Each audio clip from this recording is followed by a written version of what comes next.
to this match that bridges this cultural gap between these two distinct and important parts of our identity. And Beckenham, I'd love it if you join me on the chant, okay? You might be familiar with the tune. The tune goes as follows. It goes... Right? And then you go... Allahu Akbar!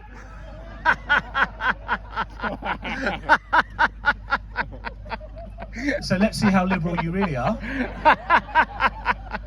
I'm going to count down to 3. I want you to do the clap first, and then do the Allahu Akbar. Here we go. 1, 2, 3. Akbar. It did not go that well at Lord's. And you're all Muslim now. Well done. Put the pint away! No. I think chanting reveals a lot about who we are as people. Chanting, the chants that sports fans choose to do reveal a lot about who we are as people. For example, I went to watch Fulham play football in Fulham about 4 years ago. Nice shoes, mate. And there was a Fulham fan who got so angry with the bad touch of a footballer, he goes, "You've got the touch of a house brick!" What? I've had seared salmon better than that. What?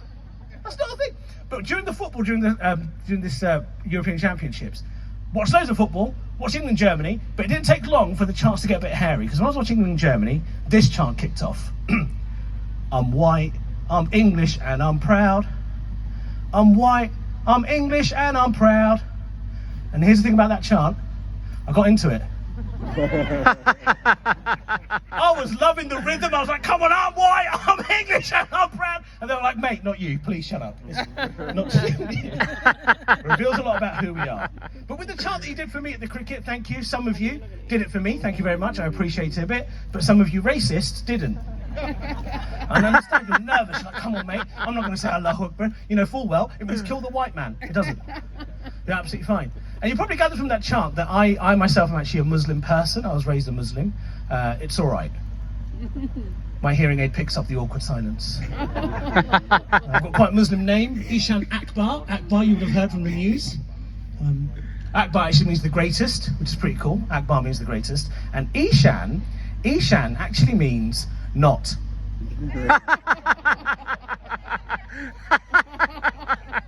It was a mean joke from my parents there, man. So I was raised a Muslim, but the truth is, I stopped practicing Islam not the 3 years ago. Because I went on this really deep philosophical journey of self-discovery, and that journey led me to discover bacon. That is some good shit you white guys are packing. And then I found alcohol, I was like, okay, thank you, goodbye, I'm done, see you later. And things that I talk quite openly about not practicing Islam, because there's actually loads of us who don't do it, and at different spectrums. Like you would have all heard, or maybe some of you even are, lapsed Catholics. This seems to be quite a common phrase. But any lapsed Catholics in? Give me a cheer. Yes! We are going to hell! But there's loads of lapsed Muslims, right? And there's actually 3 levels of lapsed Muslims. And I guarantee you all know at least one person who falls within one of these 3 criteria, right? There's the bronze level lapsed Muslim. Someone who fasts, who prays, doesn't drink alcohol, doesn't eat bacon, but before marriage, might have been a bit naughty times. There's a silver level lapsed Muslim who acknowledges that they've done a bit of fornication, they don't really drink, they make sure they fast, they make sure they pray, but they don't eat bacon because bacon's disgusting. I trust them the least. Then there's me, gold standard lapsed Muslim. I drink alcohol, I eat bacon, and I have a pawn shop for Jewish women. How's that the most tense thing I've said? I literally just said, I like Jewish women. You're like, oh, are you allowed to? Yes, it's fine. Oh, that was funny. What a lovely reaction that was. A really, really lovely crowd. So much better than yesterday. There were so many kids. I bloody know. Like under the age of 12. If you're 12 and above, you're fine. I like you.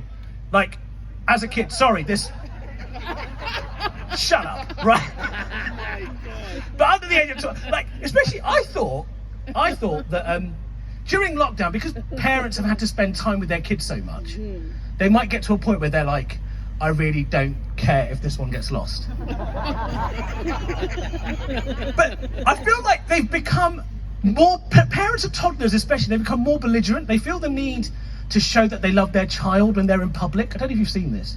They talk to them in this really over-loud, patronising tone of voice to make sure that everyone knows that they're doing some parenting. I'll give you an example. They were like this. They were like, Oscar! Like they're surprised the kid is there. Oscar, we're on a train. Did you bring your bag with you today, darling? I know there are lots of people on the train, aren't there? What's that? You want to press the button even though don't worry about them. How about I read you a story first, yeah, Oscar? I love you, Oscar. I love you, Oscar. Oh, I really love you, Oscar. Fuck off.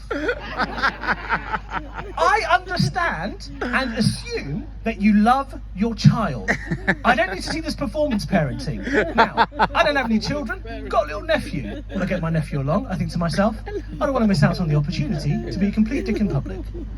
So I get my nephew, I sit him down, I say, hello, Ali. We're on a train. Did you bring your rucksack with you today?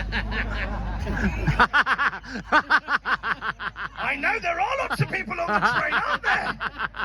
What's that? You want to press a button, do you? How about read you a story first? How does only one God of Muhammad is his prophet?